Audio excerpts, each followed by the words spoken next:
Uy, Kuya Jules, nandiyan ka lang pala. Tulungan mo naman ako. Oh, bakit?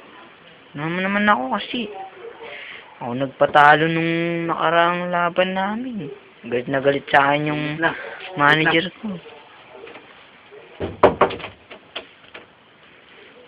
Ano ba nangyari pala? Gagalit sa akin si manager eh.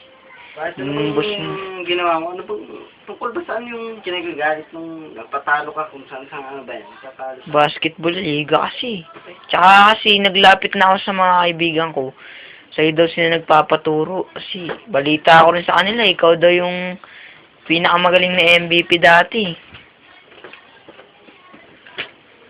Oo nga eh, paano mo nalaman?